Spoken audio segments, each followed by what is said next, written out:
नमस्कार दोस्तों, आपका स्वागत है आपके अपने यूट्यूब चैनल मोक्ष क्लासेस में। आज हम लोग बिहार पुलिस के प्रैक्टिस सेट 97 करने वाले हैं। इससे पहले ऑलरेडी 96 प्रैक्टिस सेट करवा दिए हैं। अगर वो नहीं देखे हैं तो लिंक डिस्क्रिप्शन में दे देंगे, वहां से जाके देख लीजिएगा। और आज जो है टॉप 50 क्वेश्चन करने वाले हैं, तो वीडियो को लास्ट तक जरूर देखिएगा। तो चलिए आज का वीडियो शुरू करते हैं। आज का पहला क्वेश्चन है, भारत में निम्न राज्यों में से किसे चीनी का कटोरा कहा जाता है? भारत में निम्न राज्यों में से किसे चीनी का कटोरा कहा जाता है? तो ये कहा जाता है उत्तर प्रदेश को। इसका राइट आंसर ऑप्शन ए हो जाएगा। उत्तर प्रदेश को जो है चीनी का कटोरा कहा जाता है। चलिए अगला क्वेश्चन देख लेते हैं। अगला क्वेश्चन है, निम्न में से ट्राइग्लिसराइड क्या है? निम्न में से ट्राइग्लिसराइड क्या है? तो ये है वसा। इसका राइट आंसर ऑप्शन सी हो जाएगा। वसा जो है ट्राइग्लिसराइड जो है। चलिए अगला क्वेश्चन देख लेते हैं। अगला क्वेश्चन है, इलेक्ट्रोएन्सेफेलोग्राम यानी कि ईईजी निम्न में से किसकी निगरानी के लिए उपयोग होता है? इलेक्ट्रोएन्सेफेलोग्राम जो है किसकी निगरानी के लिए उपयोग में होता है? तो ये होता है मस्तिष्क यानी कि ब्रेन के उपयोग में। इसका राइट आंसर ऑप्शन डी हो जाएगा। मस्तिष्क के उपयोग में जो है इलेक्ट्रोएन्सेफेलोग्राम यानी ईईजी का जो है निगरानी के लिए जो है उपयोग में लाया जाता है। चलिए अगला क्वेश्चन देख लेते हैं। अगला क्वेश्चन है, शरीर का तापक्रम कौन नियंत्रित करता है? शरीर का तापक्रम कौन नियंत्रित करता है? तो ये करता है हाइपोथैलेमस। इसका राइट आंसर ऑप्शन बी हो जाएगा। हाइपोथैलेमस जो है ये शरीर का तापक्रम को जो है नियंत्रित करता है। चलिए अगला क्वेश्चन देख लेते हैं। अगला क्वेश्चन है, 40 डिग्री सेल्सियस का मान फ़ारेनहाइट स्केल में है। 40 डिग्री सेल्सियस का मान फ़ारेनहाइट स्केल में है। तो यह 104 फ़ारेनहाइट। इसका राइट आंसर ऑप्शन ए हो जाएगा। 104 फ़ारेनहाइट जो है यह 40 डिग्री सेल्सियस का जो है मान फ़ारेनहाइट में जो है होता है। चलिए अगला क्वेश्चन देख लेते हैं। अगला क्वेश्चन है, विद्युत शक्ति का इकाई क्या होता है? विद्युत शक्ति का इकाई क्या होता है? तो ये होता है एम्पियर। इसका राइट आंसर ऑप्शन ए हो जाएगा। एम्पियर जो है यह विद्युत शक्ति का जो है इकाई होता है। चलिए अगला क्वेश्चन देख लेते हैं। अगला क्वेश्चन है, विद्युत धारा निम्न में से किस उपकरण से नापी जाती है? विद्युत धारा निम्न में से किस उपकरण से नापी जाती है? तो ये आमीटर से नापी जाती है। इसका राइट आंसर ऑप्शन बी हो जाएगा। आमीटर से जो है विद्युत धारा नापी जाती है। चलिए अगला क्वेश्चन देख लेते हैं। अगला क्वेश्चन है, निम्न खनिजों में से किस खनिज के उत्पादन में भारत विश्व में अग्रणी है? निम्न खनिजों में से किस खनिज के उत्पादन में भारत जो है विश्व में अग्रणी है? तो ये चादरी अभ्रक। इसका राइट आंसर ऑप्शन ए हो जाएगा। चादरी अभ्रक के लिए जो है भारत जो है विश्व में अग्रणी देश है। चलिए अगला क्वेश्चन देख लेते हैं। अगला क्वेश्चन है, आइंस्टीन को नोबेल प्राइज किस कार्य में पर मिला है? आइंस्टीन को नोबेल प्राइज किस कार्य पर मिला है? तो ये मिला है प्रकाश विद्युत प्रभाव पर जो है। इसका राइट आंसर ऑप्शन डी हो जाएगा। प्रकाश विद्युत प्रभाव के लिए जो है आइंस्टीन को जो है नोबेल प्राइज मिला है। चलिए अगला क्वेश्चन देख लेते हैं। अगला क्वेश्चन है, कोशिका का शक्ति स्रोत होता है। कोशिका का शक्ति स्रोत क्या होता है? तो ये होता है माइटोकॉन्ड्रिया। इसका राइट आंसर ऑप्शन बी हो जाएगा। माइटोकॉन्ड्रिया जो है कोशिका की जो है शक्ति स्रोत होता है। चलिए अगला क्वेश्चन देख लेते हैं। अगला क्वेश्चन है, एड्स निम्न कारणों में से किसके द्वारा होता है? एड्स जो है निम्न कारणों में से किसके द्वारा होता है? तो ये होता है विषाणु के द्वारा। इसका राइट आंसर ऑप्शन सी हो जाएगा। विषाणु के द्वारा जो है एड्स जो है होता है। चलिए अगला क्वेश्चन देख लेते हैं। अगला क्वेश्चन है, आर्द्रता किस उपकरण से नापी जाती है? आर्द्रता किस उपकरण से नापी जाती है? तो ये नापी जाती है हाइग्रोमीटर से। इसका राइट आंसर ऑप्शन बी हो जाएगा। हाइग्रोमीटर से जो है आर्द्रता को जो है मापी जाती है। चलिए अगला क्वेश्चन देख लेते हैं। अगला क्वेश्चन है, भारत में पशुपालन एवं कृषि के प्राचीनतम साक्ष्य प्राप्त हुए हैं। भारत में पशुपालन एवं कृषि के प्राचीनतम साक्ष्य कहाँ से प्राप्त हुए? तो ये हुए कुली गुल मोहम्मद से। इसका राइट आंसर ऑप्शन सी हो जाएगा। किली गुल मोहम्मद से जो है भारत में पशुपालन एवं कृषि के जो है प्राचीनतम साक्ष्य प्राप्त हुए हैं। चलिए अगला क्वेश्चन देख लेते हैं। अगला क्वेश्चन है, भगवान बुद्ध के परिनिर्वाण के बाद पहली बौद्ध संगीति कहाँ हुई थी? भगवान बुद्ध के महापरिनिर्वाण के बाद जो है पहली बौद्ध संगीति कहाँ हुई थी? तो ये हुई थी राजगिरी, यानी कि राजगिरी में। इसका राइट आंसर ऑप्शन ए हो जाएगा।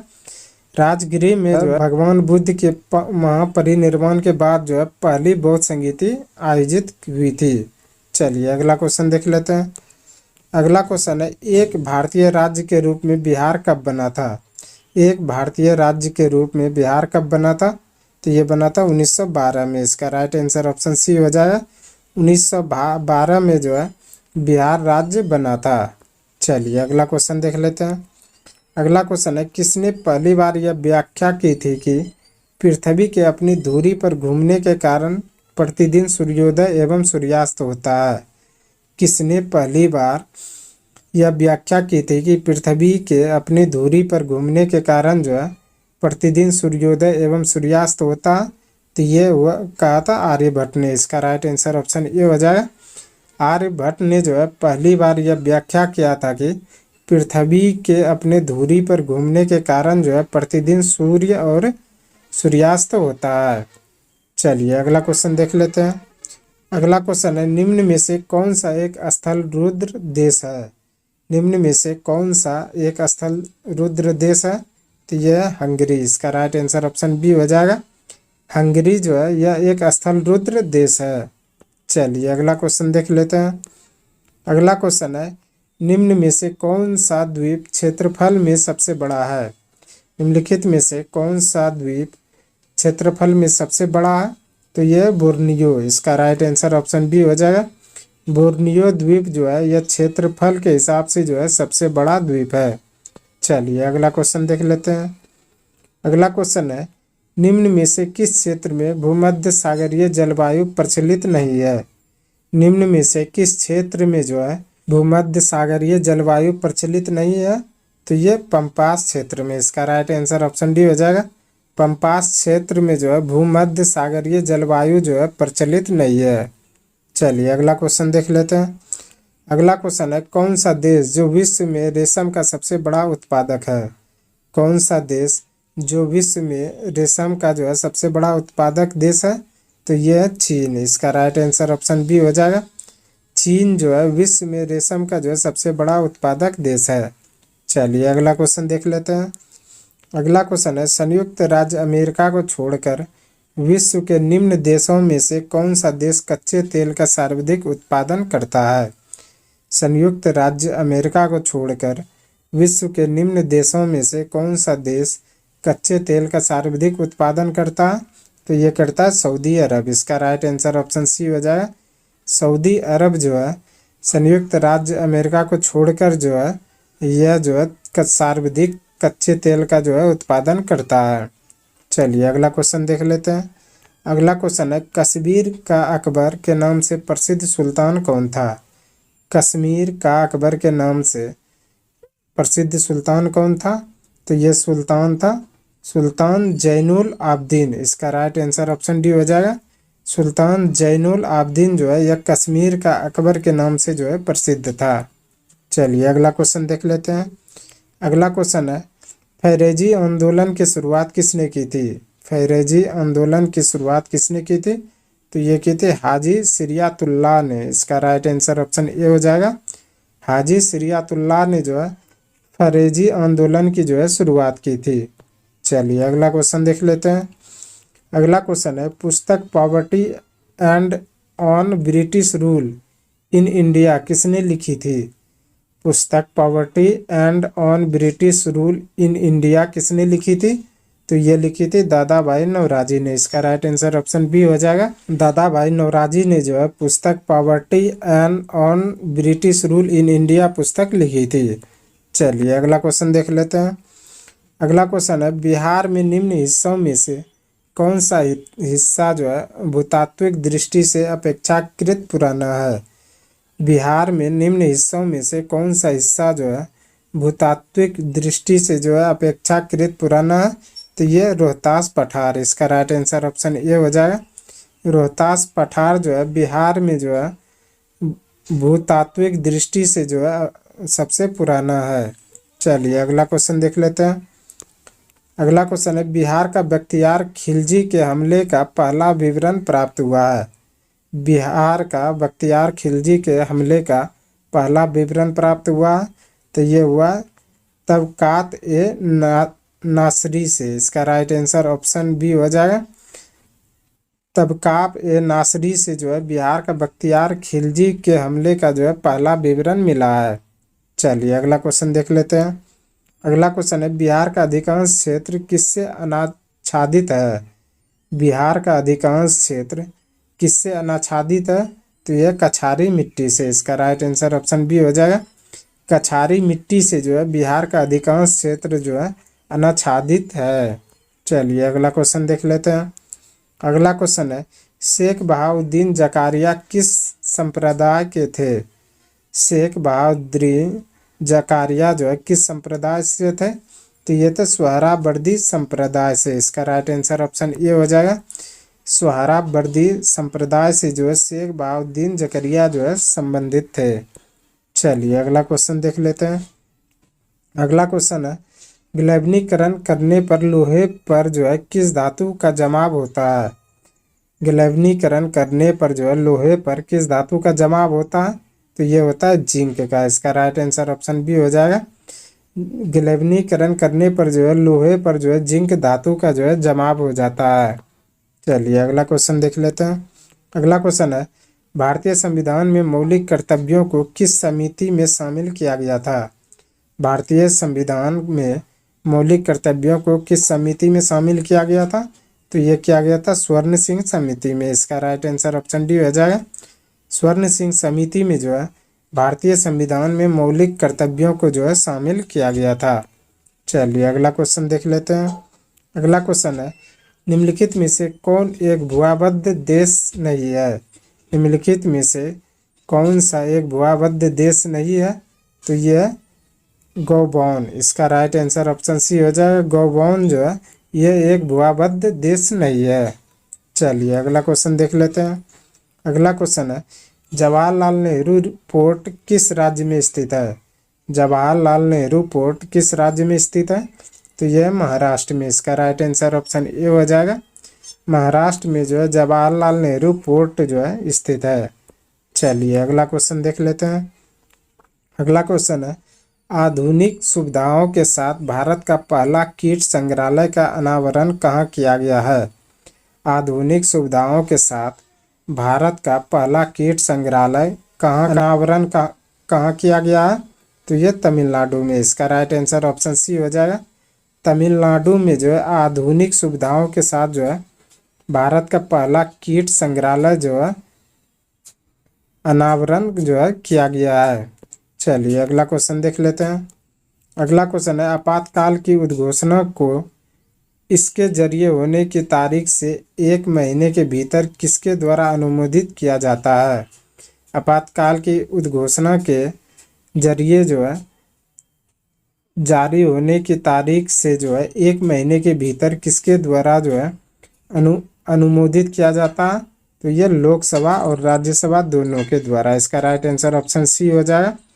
लोकसभा और राज्यसभा दोनों के द्वारा जो है आपातकाल की उद्घोषणा के जरिए जो है 1 महीने के भीतर जो है अनुमोदित किया जाता है। चलिए अगला क्वेश्चन देख लेते हैं। अगला क्वेश्चन है, ट्रेन 18 का नया परिवर्तित नाम क्या है। ट्रेन 18 का जो है नया परिवर्तित नाम क्या है, तो ये वंदे भारत एक्सप्रेस। इसका राइट आंसर ऑप्शन सी हो जाएगा। वंदे भारत एक्सप्रेस जो है ट्रेन 18 का जो है नया परिवर्तित नाम है। चलिए अगला क्वेश्चन देख लेते हैं। अगला क्वेश्चन है, भारतीय संविधान का अनुच्छेद 117 किससे संबंधित है। भारतीय संविधान का अनुच्छेद 117 किससे संबंधित है, तो यह वित्तीय विधेयक के रूप में विशेष प्रावधान से। इसका राइट आंसर ऑप्शन ए हो जाएगा। वित्तीय विधेयकों के रूप में जो है विशेष प्रावधान से जो है अनुच्छेद 117 जो है संबंधित है। चलिए अगला क्वेश्चन देख लेते हैं। अगला क्वेश्चन है, भारतीय संविधान का कौन सा अनुच्छेद राज्यों की परिषद के अध्यक्ष या उपाध्यक्ष को हटाने से संबंधित है। भारतीय संविधान का कौन सा अनुच्छेद राज्यों की परिषद के अध्यक्ष या उपाध्यक्ष को जो है हटाने से संबंधित है, तो यह अनुच्छेद 92, इसका राइट आंसर ऑप्शन बी हो जाएगा।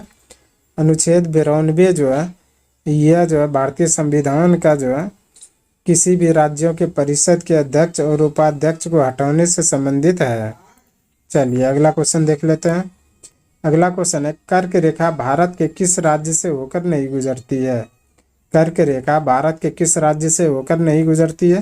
तो ये मणिपुर से, इसका राइट आंसर ऑप्शन सी हो जाएगा। मणिपुर से जो है कर्क रेखा नहीं गुजरती है। चलिए अगला क्वेश्चन देख लेते हैं। अगला क्वेश्चन है, भारतीय राष्ट्रीय कांग्रेस के किस सत्र में पूर्ण स्वराज घोषणा को अपनाया गया था? भारतीय राष्ट्रीय कांग्रेस के किस सत्र में जो है पूर्ण स्वराज घोषणा को जो है अपनाया गया था? तो ये लाहौर अधिवेशन में, इसका राइट आंसर ऑप्शन डी हो जाएगा। लाहौर अधिवेशन में जो है भारतीय राष्ट्रीय कांग्रेस को जो है पूर्ण स्वराज घोषणा को जो है अपनाया गया था। चलिए अगला क्वेश्चन देख लेते हैं। अगला क्वेश्चन है, अशोक के शिलालेखों को किसके द्वारा पढ़ा गया था? अशोक के शिलालेखों को किसके द्वारा पढ़ा गया था? तो ये जेम्स प्रिंसेप के द्वारा, इसका राइट आंसर ऑप्शन सी हो जाएगा। जेम्स प्रिंसेप के द्वारा जो है अशोक के शिलालेखों को जो है पढ़ा गया था। चलिए अगला क्वेश्चन देख लेते हैं। अगला क्वेश्चन है, संविधान सभा की परिचालन समिति के अध्यक्ष कौन थे? संविधान सभा के परिचालन समिति के जो है अध्यक्ष कौन थे? तो ये थे डॉक्टर राजेंद्र प्रसाद, इसका राइट आंसर ऑप्शन सी हो जाएगा। डॉक्टर राजेंद्र प्रसाद जो है संविधान सभा की जो है परिचालन समिति के अध्यक्ष थे। चलिए अगला क्वेश्चन देख लेते हैं। अगला क्वेश्चन है, भारत में पंचायती राज को अपनाने वाला पहले 2 राज्य कौन थे? भारत में पंचायती राज को अपनाने वाला पहले 2 राज्य कौन थे? तो ये थे राजस्थान और आंध्र प्रदेश, इसका राइट आंसर ऑप्शन बी हो जाएगा। राजस्थान और आंध्र प्रदेश जो है भारत में पंचायती राज को अपनाने वाला जो है पहला राज्य था। चलिए अगला क्वेश्चन देख लेते हैं। अगला क्वेश्चन है, केंद्रीय मंत्री परिषद किसके प्रति उत्तरदायी होता है? केंद्रीय मंत्री परिषद किसके प्रति उत्तरदायी होता है? तो ये लोकसभा के प्रति, इसका राइट आंसर ऑप्शन बी हो जाएगा। लोकसभा के प्रति जो है केंद्रीय मंत्री परिषद जो है उत्तरदायी होती है। चलिए अगला क्वेश्चन देख लेते हैं। अगला क्वेश्चन है, कौन सा एक ठंडा कम लवणता वाला सागरीय धारा है जो दक्षिण अमेरिका के पश्चिमी तट के उत्तर में बहता है? कौन सा एक ठंडा कम लवणता वाला जो है सागरीय धारा है जो दक्षिणी अमेरिका के पश्चिमी तट के उत्तर में जो है बहता है? तो यह हम्बोल्ट धारा है, इसका राइट आंसर ऑप्शन ए हो जाएगा। हम्बोल्ट धारा जो है यह ठंडी और जो है लवणता वाला सागरीय धारा जो दक्षिण अमेरिका के जो है पश्चिमी तट के उत्तर में जो है बहता है। चलिए अगला क्वेश्चन देख लेते हैं। अगला क्वेश्चन है, कपास उगाने के लिए निम्नलिखित में से कौन सी मिट्टी का प्रकार सबसे अच्छा है? कपास उगाने के लिए निम्नलिखित में से कौन सी मिट्टी का प्रकार जो है सबसे अच्छा? तो यह काली मिट्टी का, इसका राइट आंसर ऑप्शन डी हो जाएगा। काली मिट्टी जो है कपास उगाने के लिए जो है मिट्टी का प्रकार सबसे अच्छा है। चलिए अगला क्वेश्चन देख लेते हैं। अगला क्वेश्चन है, जब मीथेन ऑक्सीजन के साथ प्रतिक्रिया करता है तो निम्न में से किसका उत्पादन होता है? जब मीथेन ऑक्सीजन के साथ प्रतिक्रिया करता है तो निम्न में से किसका उत्पादन होता है? तो ये होता है कार्बन डाइऑक्साइड का, इसका राइट आंसर ऑप्शन बी हो जाएगा।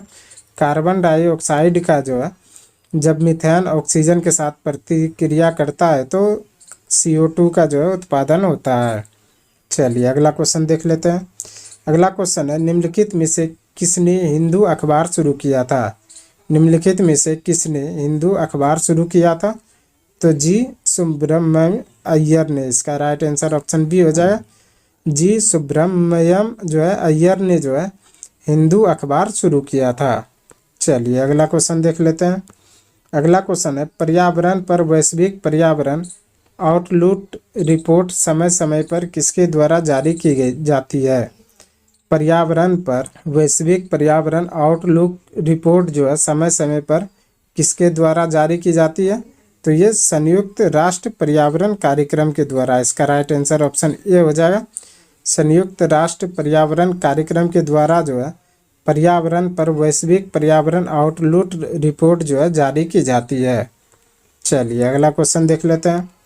अगला क्वेश्चन है, किस संवैधानिक संशोधन ने सशस्त्र विद्रोह को आपातकाल के मुख्य आधार के रूप में जोड़ा है? किस संवैधानिक संशोधन ने सशस्त्र विद्रोह को जो है आपातकाल के मुख्य आधार के रूप में जोड़ा है? तो ये 44वें संवैधानिक संशोधन अधिनियम। इसका राइट आंसर ऑप्शन सी हो जाएगा। 44वें संवैधानिक संशोधन अधिनियम के द्वारा जो है सशस्त्र विद्रोह की जो है आपातकाल के मुख्य आधार के साथ जो है जोड़ा गया है। चलिए अगला क्वेश्चन देख लेते हैं। आज का अंतिम क्वेश्चन है, हर वर्ष बीटिंग रिट्रीट सेरेमनी किस तारीख को आयोजित की जाती है? हर वर्ष बीटिंग रिट्रीट सेरेमनी किस तारीख को आयोजित की जाती है? तो ये की जाती है 29 जनवरी को। इसका राइट आंसर ऑप्शन बी हो जाएगा। 29 जनवरी को जो है हर वर्ष जो है बीटिंग रिट्रीट स्ट्रीट सेरेमनी जो है आयोजित की जाती है। आज के लिए बस इतना ही। हमें उम्मीद है कि ये वीडियो आपको पसंद आया होगा। अगर पसंद आया तो प्लीज़ लाइक, कमेंट, शेयर और चैनल को सब्सक्राइब जरूर करें और बिहार पुलिस की तैयारी करने के लिए हमारे चैनल के साथ जुड़े रहें। धन्यवाद।